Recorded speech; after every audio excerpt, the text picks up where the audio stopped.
everyone, I'm Maria McLachlan. Thank you.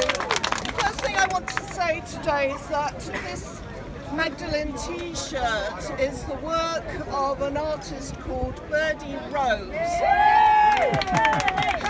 has deactivated the Facebook page on which she used to highlight her work because of constant bullying and harassment by trans activists. But please visit her website at thefamous.artistbirdierose.com. I think that's an aspirational title, but we can make it happen. And she is on Twitter too. Now, I've got too much to say about Magdalene, so instead of talking about her here, what I've done is posted my personal tribute to her on my website at peaktrans.org, and I'd love for you to read and share it because it tells the truth about Magdalene after a year of what has been the most shameful defamation of her, again by vicious trans activist bullies. So what I'd like to do now is pay tribute to a few other people that I first met when I came here 3 years ago to attend my very first meeting on transgender stuff. And I didn't know much about transgenderism back then. I didn't even realize that I didn't know much about it. And I'd like to thank everyone who has helped my understanding through speaking, through writing, through their videos, podcasts, just commenting and fighting back on social media. I'd also like to thank everyone who has stood up for women in every way and for the support for me personally, which continues to sustain me through the worst of times. I'd especially like to express my admiration of Venice Allen, who co-organised that first meeting and went on to single-handedly organise several more after that, who in the months that followed coped brilliantly with everything the bullies threw at her, which was a lot of really vile stuff because they really are vile people. Her resilience and determination to make sure that women's voices could be heard in the face of such adversity was awesome. And although several venues caved into pressure from trans activists and cancelled on her, never once did the bully stop a meeting from going ahead on time. She just found another venue. When Millwall Football Club, to their eternal shame, bottled out from hosting us, she was just like, oh, that's okay, I've got the House of Commons instead. Brilliant. No wonder the bullies are so very triggered by her name. And of course, one of the many bright spots over the past 3 years was when the ridiculous case brought against Venice Allen and Linda Bellos because of something Linda said at one of those meetings was thrown out of court. Another was when the same thing happened to the spurious case brought against Miranda Yardley, who was one of the speakers at that very first meeting I came to and who remains a hate figure for the trans cult. Now, the other speaker was Julia Long. Recently, I watched Julia's presentation from that meeting again. It's still up there on YouTube, and it's well worth watching it and comparing it to the highly edited version that gets circulated by trans activists on social media because they're desperate to show that she's just a nasty woman, as if she cared. Now, what makes Julia a nasty woman, and I don't deny she is one, is her insistence on calling men men.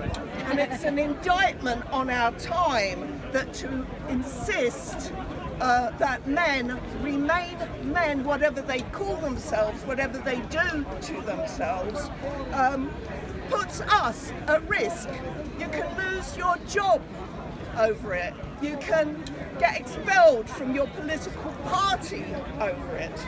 You can find yourself subjected to harassment and defamation campaigns lasting years, and believe me, there is nothing more likely to turn you into a nasty woman than that kind of treatment.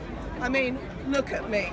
But being nasty is what it takes to hang on to our sex-based rights and protections. We should all be nasty women.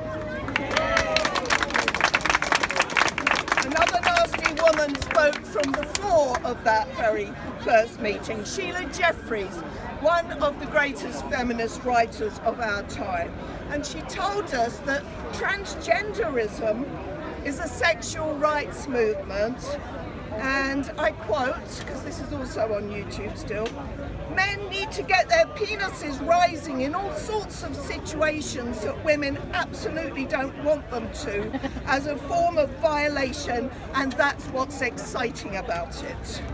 Well, what she said blew my mind at that time, but by God, 3 years later, I've seen more than enough to justify that comment. And it's funny how the trolls never mention that particular argument when they're slagging off Sheila. It's almost as if they don't want to consider it too closely or go looking for the evidence. Well, I did, and I didn't have to look very far. I'd also like to express massive appreciation to the ever-heroic Helen Steele, a global veteran, spy cop survivor who, while I was being assaulted, tried to physically intervene and help me. Afterwards, while I was still in shock, she thrust a bunch of money into my hand towards the cost of a new camera, and weeks later when I tried to pay her back, she wouldn't take it.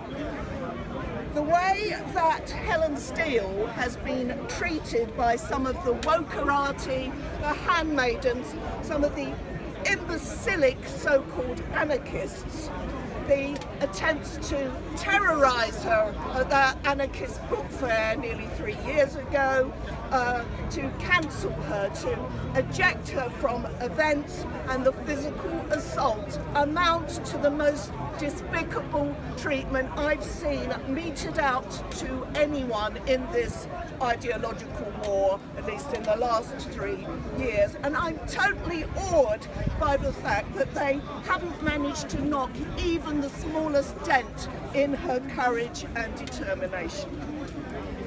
Finally, Kelly J. Keane, aka Posey Parker, wasn't there that night, so I don't feel obligated to pay tribute to her, even though she has done so much ever since to raise awareness through her various campaigns and videos.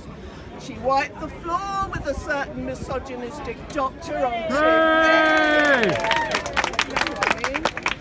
And most recently has empowered ordinary women to use our voices at these events. Shame on all those who use the aggressive, unprovoked confrontation initiated by BLM protesters to divert attention from the words of women speaking on this platform 2 weeks ago, speaking about our right to sex-segregated spaces and sports, about lesbian erasure, about domestic murders of women, the grooming of our children, the exploitation of women as breeders, the bullying, intimidation and attempts to silence women by pseudo-fascist trans activists and the police. Shame that so many are so focused on attacking one woman personally, but thank you, Kelly J, aka the Posey Parker, for carrying on regardless of your many detractors, and kudos to you for not giving us stuff. You are one nasty woman.